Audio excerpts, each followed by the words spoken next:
Welcome to the Hard Tech Podcast. And everybody, welcome back to the Hard Tech Podcast. I'm your host, DeAndre Hericus, with the usual suspect, Grant Chapman. Back at it again. And everyone, for those of you who are just now tuning in for the first time, we're going into Season 3 of the Hard Tech Podcast. In Season 2, we covered 42 different episodes of founders and product leaders all across the country. And today, I'm super excited to welcome a true friend of the show, Cesar Martinez. Welcome. Well, awesome. Thank you, DeAndre. Thank you, Grant. What a pleasure to be part of the podcast. Absolutely. No, we've been looking forward to this for quite some time. I think we've been working on schedules in the interim, but where you work and what you do is super interesting. But before we dive into all of that, I would love to get a quick intro on who you are. Of course. Okay. Well, I'm Cesar Martinez. I'm a hardware engineering manager at the moment at QCI. I have 15 years of engineering experience, and if I count the amount of things that is assembled in my life, probably almost 40. So I'm in the world of quantum computing at the moment, and enjoying it. Yeah, Cesar, one of the first questions I want to ask you, if I remember all the way back to the first time we connected, you've had just a unique journey in the world of hardware. You obviously didn't start here in the States. We'd love just to kind of get that journey on the companies you've worked for and some of the lessons you've learned that brought you to QCI. I was a little kid that was a tinker since beginning, disassembling a lot of stuff, very curious. I probably owe a lot of money to my parents that, a lot of things that are broken and I was not able to put back together. Then at some point when I went to school, I was into a lot into physics and mathematics and so on. And my tendency at the time was, let's say, why not physics? But then I saw there's not a lot of market in my home country for a physicist. So then the immediate step was engineering, and I have some family that was in the electrical engineering environment, kind of interact with them, I like it. And that's how I started as a hardware engineer, basically. My first work was in Huawei Technologies back in Ecuador, doing, implementations of 3G at the time and probably a technology that is way bypassed right now. And then a couple of experience in the public service, more in the IT and so on. And then I decided to give the jump, and I always had the bug in my mind that I wanted to do. My background in the school is electronics and telecommunications, and I was the bug. I want to do something marrying high frequency, and then I decided to came to do a master's degree. And once I finished that, a couple of things like I started in optical communications area, and then drones, 2 drones in company drones, and finally in QCI. That's incredible. No, Cesar, one of the first questions I had for you is QCI stands for Quantum Computing Incorporated, I believe. And Correct. The first question really is, what is quantum computing? Well, I've been learning about this journey too.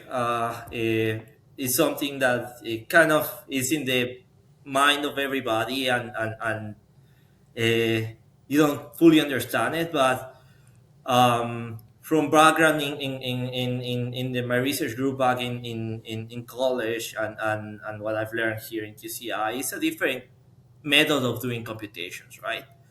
And how is the different method is in 2 ways, basically. One is how you represent information, and the other one is how you approach to solve problems with it. And a big example can be on this, an abacus, the first computer that you had in the world. A pebble is how you represent a unit, right? And that's how you represent your first point of information. a classical computer, your cell phone, your laptop, what it does is represents information in function of voltages, right? Quantum computers represent information using the behavior of atomic or subatomic particles, right? Um, and then how you approach the process is basic. How do you process? How you do solve problems with it is in your abacus is basically you moving a pebble from one corner to another one. Um, for classical, it can be turning on switches, transistors. That is basically what is going on in your processors or the mass other ICs. And in classical is and those are very deterministic approach, right? You have to follow along in what you're doing. It's very systematic, happens in cadence, right? But quantum computing is more like approaches in a more in a stochastic way. Is and is like how you excite those particles and how you later measure the state of energy that these particles get. So, and this is a very common example around, if you have to solve a maze, if you need to walk each path, and then if you get a dead end, you have to return back. And that's very a deterministic way to solve it. And that's how your normal computer, your classical computer would solve it, right? On the other hand, your quantum computer would float all the paths at the same time and find the solution very efficiently. So look for the minimum or maximum energy to solve a problem. Interesting. So the one of the things that I've always struggled with when viewing quantum computing is like what is physically going on, right? How do you get it to represent information in a way that it can act in parallel, like you just described it, because it's all more of a bell curve, like a statistical bell curve, the likelihood of the energy to do the thing, and that's what Correct. we're measuring, right? It's actually non-deterministic. It's like, oh, it's most likely this answer, but it's not guaranteed this answer, and that's the difference between classical and quantum computing. That you can see the average right solution way faster for way more complex problems, but it isn't deterministic. That's correct. So that's the approach, right? It's a very stochastic, very probabilistic way to do it. It's like you are always in the middle, and then you let this particle, you excite it, and then the particle decides in which state falls in a lower or higher energy, and most of the times it's gonna fall in the same time according to the excitation that you provide. And those particles can be different, right? So, and then you start describing what kind of particles and what kind of technologies are there. The one of the concepts that all the people is around when you talk about Google, IBMs, is that superconducting technology that is basically electrons how they interact in a superconductor. Then the QCI approach that is basically using light and photons in order to do the computation. Then, for example, you have another one that is a semiconductor based that is basically using electrons to capture. You put it in a semiconductor, and according to the number of electrons that you put together in a space of area, you can determine what is the energy level of those. You can use ions. That is basically, you put an ion that's basically an atom that is a charged particle, and you excite it with a laser, and then you figure out in which state it falls. Or you can just take a normal atom and also excite it with a laser or what other kind of source, and will you what is information, right? No, and that's fun. So I think what spawns from that is it sounds like building the quantum computer. There is like the core physics that you have to understand and measure at a very fundamental level. That is like the core technology. But to get the core technology to exist, you need a ton of hardware all working in sync to make it work, right? I think Yes. that's what you and I have always talked about. That there's the quantum part of the quantum computer, and then there's the rest of it that makes the quantum stuff actually work. Right. So, behind every quantum computer, most of the times, is a classical computer in some extent doing control, doing loops, right? So it's not that you're gonna kill, with a quantum computer, your normal classical computer. It's complementing it, is boosting how, in general, you solve the problems. Mm-hmm. It's very interesting. So for more of like the layman's listening who are like, okay, I'm starting to understand fundamentally what quantum computing is. I guess more practically, Cesar, especially at QCI, I know this is a publicly traded company, and I'm curious, where have you guys found the more practical implementation of that technology? What's kind of really existing in the world? What kind of use cases have you guys seen that have actually been really benefited from quantum computing? So, QCI is based in photonics, and we are leveraging photonics in the entire level. So, we can say that we are a hardware company that is focusing in all the quantum spectrum. And that is, we're doing quantum computing by itself. We are doing quantum intelligence. We are doing quantum cybersecurity, and quantum communications. When doing quantum remote sensing, and to go a little bit more on that is quantum computers, kind of what I described it before. Uh, in quantum intelligence, what we are focusing is basically AI modeling with another kind of quantum computer, like different kind of computer, which for each one of us, we have a product. We just launched a product focusing in AI. Um, and then for remote sensing, basically, we are using light to, determine how the atoms in different materials or something like that reflect any kind of photons in some direction and all the stuff. And basically, we can determine a lot of things, right? Or the one of the big advantage of also using optical and light in general is that the coherence of the states of the bits qubits take long they maintain themselves for long time, in distance or in time, basically, and that allows you for secure communications. So cryptography and all the stuff can be boosted up for the purposes of having a more secure environment of communication, basically. Oh, very cool. And so in all these applications, are all of them, in what I'm gonna call like the same style, like science server space, right? Like every quantum computer I've seen like lives in its own room, dedicated space, dedicated equipment that is more in a lab space. I've started to see them start getting into more of a data center style look, right, where they're trying to put more than one of them together and do things like that. But none of these are ready to go, what I'm going to say, go even partially mobile yet, right? There's nothing that fits in a suitcase. All of these are all quite large, or is that a misconception?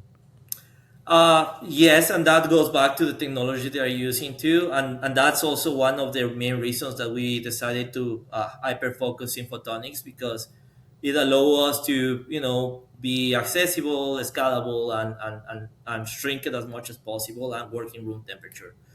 If you, for example, go back to the situation of superconducting IBM's Google quantum computers, basically you need to have these devices in 0 Kelvin, which it's power hungry, very power hungry, Mm-hmm. right? You can hear that Google and IBM are doing very big investments in nuclear energy so they can fund out AI and quantum computing in the long term. Uh, and the advantage that photonics allow us is that you can work in room temperature. That means you don't have to use all that humongous amount of energy To to, chill to it, put them yeah. in low temperature. And also that you can shrink as much as possible in photonics ICs, right? And that's how QCI has as a goal in the long term, right? Our mission is like put quantum in the hands of a billion people, and we're trying to make it accessible, scalable, accessible, like bring it to every data center, and potentially put it in your cell phone, and scalable that is a continuous chain after another one, right? Absolutely. Now, I'm kind of curious, Caesar. It sounds like sometimes whenever folks talk about AI, they compare it to like the internet. And they say that where we currently are with AI is really the dial up era of where the internet was. And then fast forward X amount of years later, then we'll be at what the internet is. Now, this is for AI. Where does quantum computing really live on that spectrum, right? There would be eventually a mode where, the quantum computer is on my phone, but where are we from that to what would be dial-up in the internet, for example, in terms of the progress and where you guys are when it comes to quantum computing, I guess specifically in photonics? So overall, how AI right now is done is basically in your high power hungry also a GPU that is living in a data center of somewhere around the world, and that is and it's not just probably one, it's a bunch of them like trying to figure out when you say thank you to ChatGPT, and Right. probably with that you're burning a lot of power. So overall, what we are looking to the QCI approach is basically to boost and speed those kind of things without the constraint of energy, without the constraint of largest spaces, without the constraint of being a heavy object. So overall, to targeting to AI is like we are trying to complement it, we are trying to make it faster, we're trying to make it better. Uh, oh, in good sense, your LLMs and all the stuff are basically based in a reservoir model, right? And we have implementations of that in quantum base too. So, for example, we have this product called it the Neurawave that is we just launched it like I think 2 weeks ago. That is basically a reservoir quantum computer that is targeted for AI, and we are trying to collive with the current approach that is all around for LLMs and agents and all this stuff. But what we are looking also is to speed up without the burden of energy constraint. No, and so on that continuum, how early are we in quantum computing, right? Like this is like very few people have access to these kind of processors today, like legitimately probably only researchers, right? Very few That's people, correct. even in enterprise, have access to this to do things for business. This is almost all still stuck in research.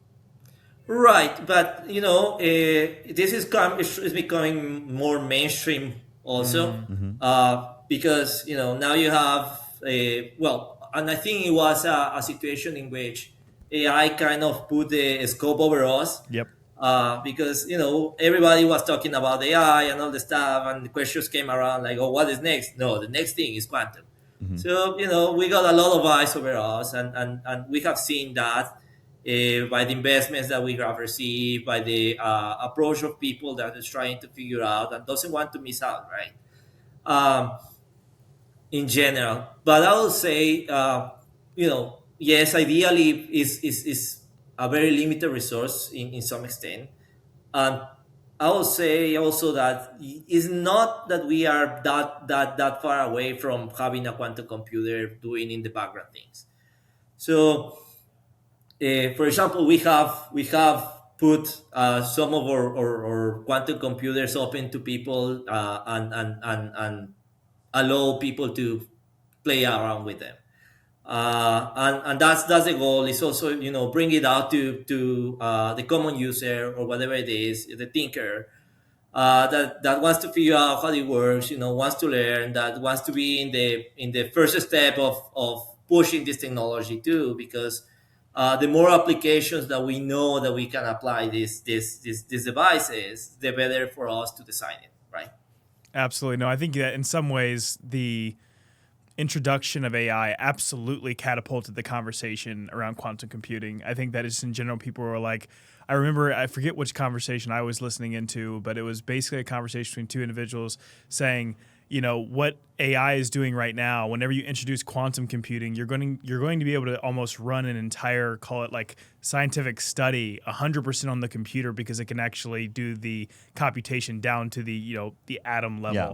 Which is super interesting. Could you kind of talk to me a little bit more about that, Cesar, and like how real is that, or kind of what is the real story behind that kind of idea? Yeah, so and this comes from this famous physicist called Richard Feynman, that very well known Nobel Prize. At some point, he proposed to do computation with quantum mechanics, right? What really happens in your in your classical computer is basically that you make a abstraction, a representation of a natural system. Let's say you want to compute how the wind blows from one direction to another direction based in data that you collected. And there's a lot of variables that is going on because you don't predict that a car is gonna pass by there or a plane is going in the same direction, um, and things like that. So the best way to do it is represent nature by nature, and that's the principle of this, right? Yeah. So we are trying to represent physical phenomena that is all around us with another physical phenomena that is very correlated to it. It makes all the sense in the world. One of the to kind of pivot the conversation to on the hardware side. So, like you mentioned before, and Grant even mentioned it as well. With the core technology, your background, Cesar, is in hardware, like getting hardware to market. And I'm just kind of curious, what are some of those lessons you've learned in your journey on bringing hardware to market? So overall, this is the scar that every engineer starts growing up as soon as get out of the school, right? It's mostly, first of all, you need to try to figure out if your product is capable to get to wherever you want. So to put it in perspective, you're gonna try to develop a IoT device, right? And you say, is this for this specific application? One of the first steps that you need to do is to try to validate if the application is open to your solution. Yep. And the best way and easy way to do it is just go straight forward and ask, right? And some people can tell you, yes, it's a good approach. And then you go build it and you realize that it's not probably the most optimal solution. Right. No plans for first contact. Right. So the faster that you make that step, I think is the easiest to learn what is your next steps.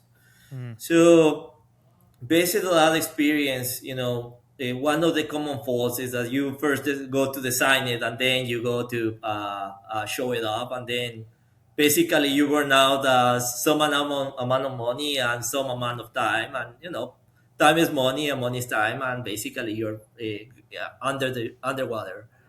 Um, so I think that's one of the principal things on that. So initially, validate very very easy your idea, very very fast, as even without having anything built, right?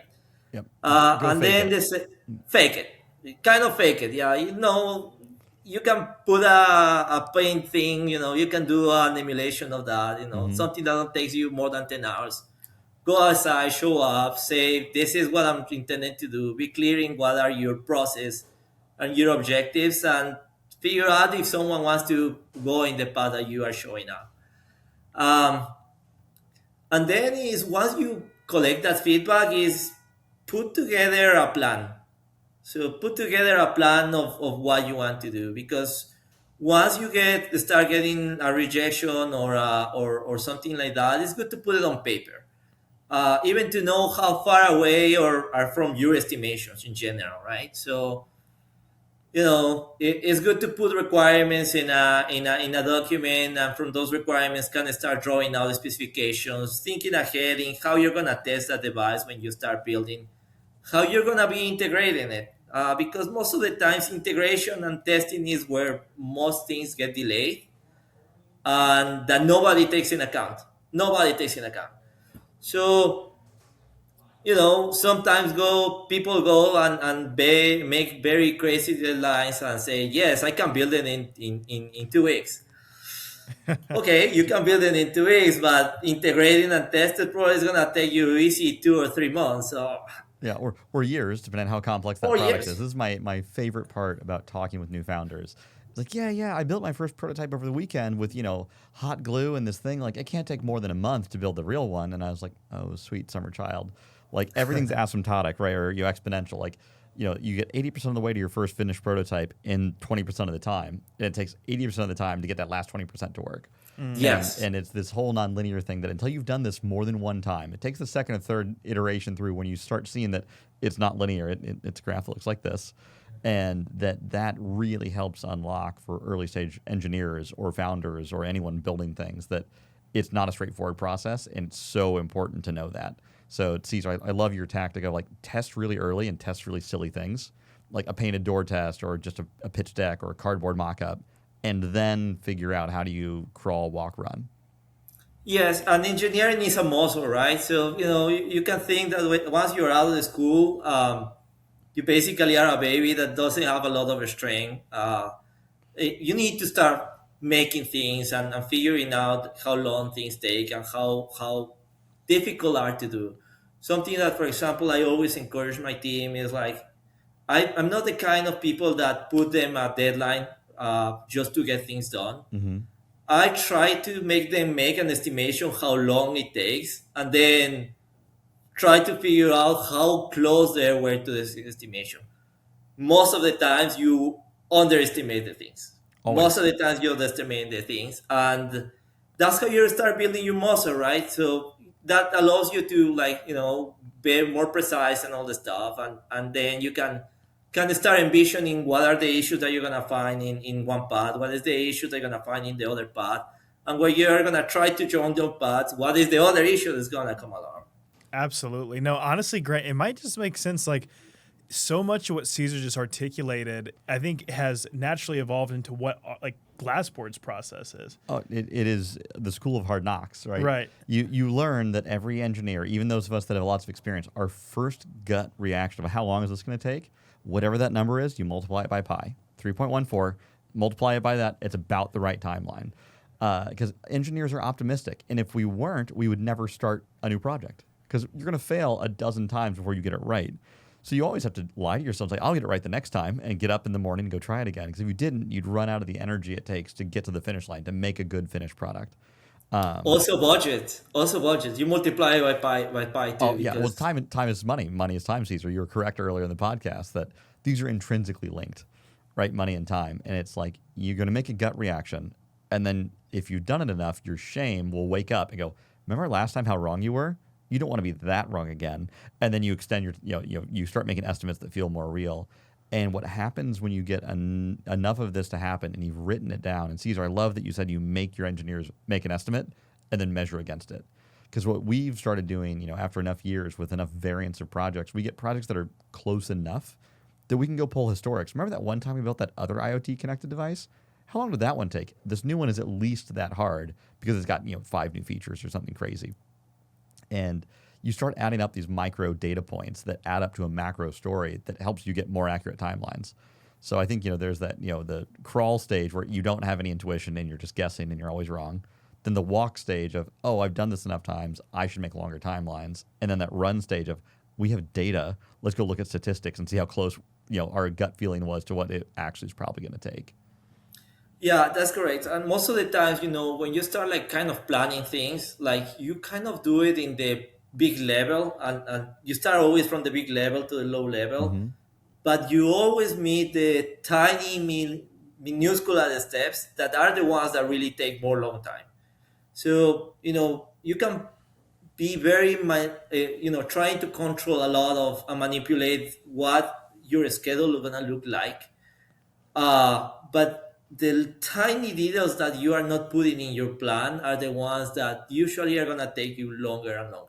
Right. Absolutely. And that's where the dead time is going, right? So that's where you're going to kill a lot of time also. Absolutely. In the bulk. I'm curious on your side, Cesar, what are the most common areas that you just mentioned that people do glaze over that usually extend that timeline?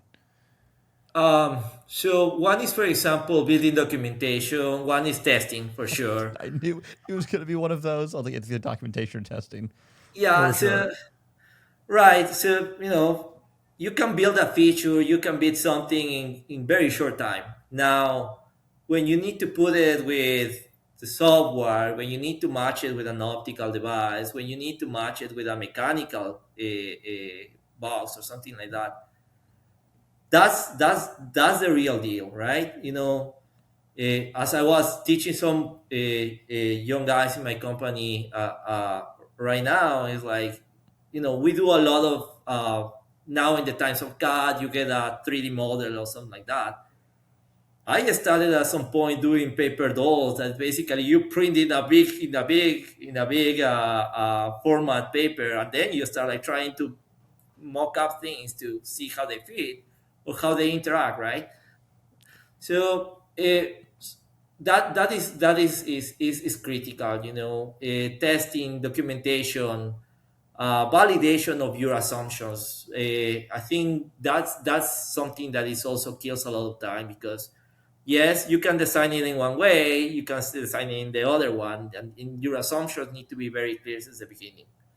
Right. I think my favorite narrative in that of what you just said is you can design anything fast as long as it doesn't have to work. Because what happens is you design it, you say the design's done, and then you start testing and documenting it and realize all the little things you need to tweak to make it right. And you're really not done with design, but you thought you were. And that's why test and validation takes so much time the first time. Because when you're doing it the second time, you go make one small change, you just got to go retest and revalidate things and redocument that small change. It goes really, really fast because the other 98% you didn't change has now worked. But the first time you go into test and validation, it's Schrodinger's work. I don't know how much of this product is going to fit or going to be assemblable or going to turn on the first time we assemble it. And that's why, the first test and validation takes so long. Yeah, and sometimes you change a little thing and things break, and if you don't document it properly, that also puts you in the back, right? It kills you a lot of time. So I think overall, documentation is very important. Just even how you're building, because uh, human brain is extraordinary, but at the same time forgets a lot. So It's like a while context you're window. right, so your span of attention goes very narrow in developing that feature, and you were thinking in something specific. Next day, because you were thinking on launch, that principle was gone. And if you didn't document it, you can go review code, you can go review where it goes from point A to point B. Something in the middle that you miss it out because you thought on launch is gone. Yep, and this is like paralleling why AI is very useful in engineering, not just to do the design or the math side, but actually to do some of this mapping, right? I think your systems integration is what you're talking about, Cesar, where, hey, what does system A touch system B, C, and D in what ways? So if we change a small thing in A, we need to go test B, C, and D in all the ways they interface. And humans are very bad at remembering all those small connections in a larger product. And AI is actually pretty good at diving through documentation and saying, hey, I actually think these two might touch here. Do you want to go look at that? And then our magic human brains somehow, a bag of meat inside of our head goes, oh, that's going to be bad because these three things could possibly happen. The AI won't know those things are going to happen, but like, I know they touch. What do you think, person? And I think this mix of silicon brain and meat brain from the humans, maybe eventually we can add the quantum brain, have all three working together and we'll solve anything. But I do think what we're seeing at Glassport is using AI to double check dependencies, not just in software, it's obvious there, but I'm talking about in electrical systems, mechanical systems, certain requirements, right? Hey, if the electrical team has to hit a 60601 ISO requirement, there are things that the mechanical team needs to know about like finger access to the electronics. You can't get to touch it from the outside, things like that. That is a very simplistic example, but an AI would catch that, which maybe the electrical engineer would assume the mechanical engineer would have read that requirement, and the mechanical engineer would have assumed the double E would have told him anything he needs to know about 60601. And that's where these AI tools of processing large language and lots of data at once, they're great at highlighting things. They're just not always great at solving the problem right the first time. Yeah, so most of the times also it comes because your brain is siloed in the discipline that you are trying to feed yourself, right? Mm-hmm. And that's something also that when you are in school you are very narrow in, okay, I'm an electrical engineer or a mechanical engineer, or even though I thought that I'm an accountant, right? And Right. my word is being an accountant, and I know my numbers are in this direction, not in the other one. um, and when you go to industry and you need to start interacting with the other disciplines, is that when you start realize what are the pain points that they have and the pain points that you have from them.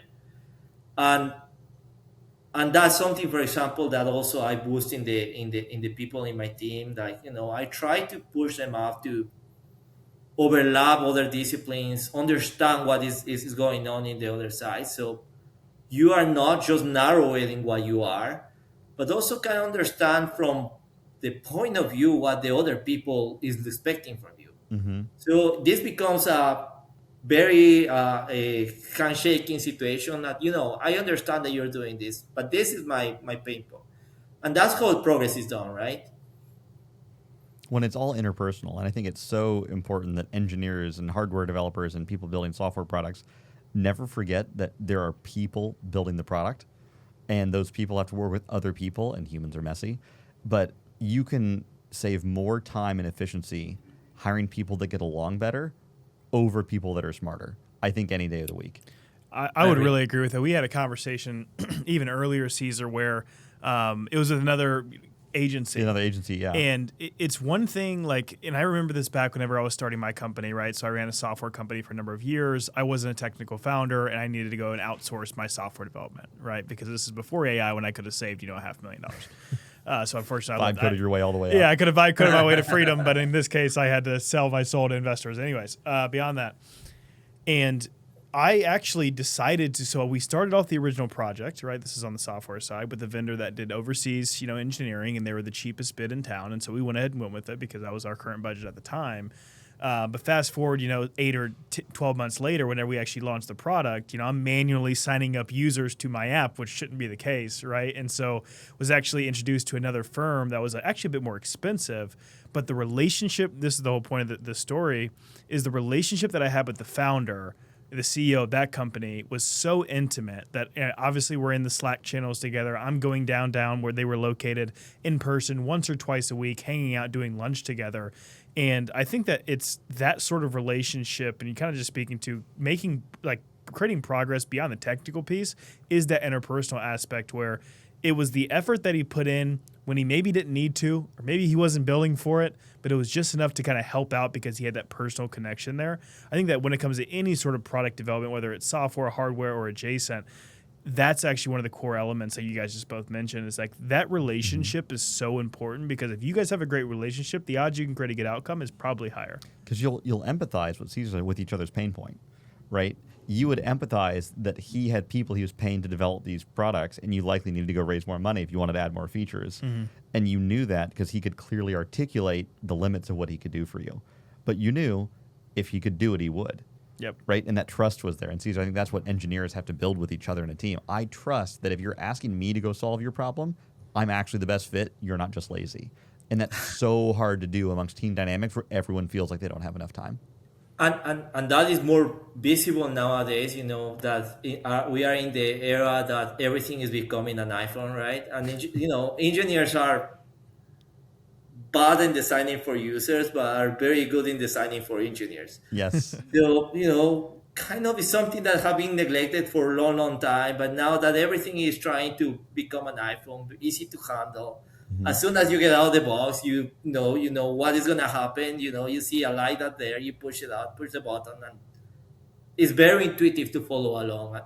And nowadays, it's kind of coming more strict and direct to the initial phases too, because that defines a lot of how the product hits to your potential customers. Is the beginning. I think what you're describing is the role of product and product management within an organization. So there's product management, there's design, and there's engineering that are usually three very different humans and roles, right? Product is the one that has to keep it on the rails, know what the customers want, and drive the success. Design is knowing the intimate emotion of a customer, how they're going to UX, how they're going to do this. And then you have engineering that's got to make the atoms dance and sing and do what they're supposed to do. And it's usually three of them knife fighting in a conference room to make the best compromise, because no one can ever win, right? It's always a compromise. Right. And Anthropic, I've listened to a couple of podcasts. Shout out to Lenny's podcast, really cool stuff from the Anthropic team. And the way their product managers talk about this and how they, like Cesar, what you said, it has to make the user understand how to use it in the first go, or you won't survive, because their iteration cycle is in days or weeks, not months now. So there's no user testing outside of, well, I guess we ship the product and see how it goes, and they ship a new feature into Claude Code or Claude Cowork. And I think that the shortening of that timeline for them to touch a user and get that feedback live is really exciting. Nice. Yeah. So yeah, and it falls again from the situation that validating your idea is very required, and that now this new axis that is basically how are you making feel your user with your product. So that needs to be nowadays in mind of it. Absolutely. Well, Cesar, the last question I always ask on the Hard Tech podcast is, as an expert in hardware and hard tech, you've been in it for years. You're currently at, one of the leading quantum computing companies in the country. What's some of the advice that you would give to founders, product leaders in the world of hardware that you wish you would have known whenever you were younger, or younger engineer? So, and I'm gonna try to put a blanket statement in all of them. As I mentioned before, was a validation of your idea, because that can open you, to a very great opportunity or total fiasco, right? Um, Even so, to get great funding or be starving in a corner trying to collect pennies. Uh, the other ones is, for sure is like try to go at least have a happy path and a sad path, right? You know, Planning is something that is ideally every company is trying to do in some extent, but the level on where you are planning is makes a huge difference. Nobody has a crystal ball, and I think planning isn't the fact that you know you just need to sit yourself with your teammates and say, okay, this is what we're gonna do. We're gonna deliver on this and this. This is the steps and how the cadence of things are gonna come along.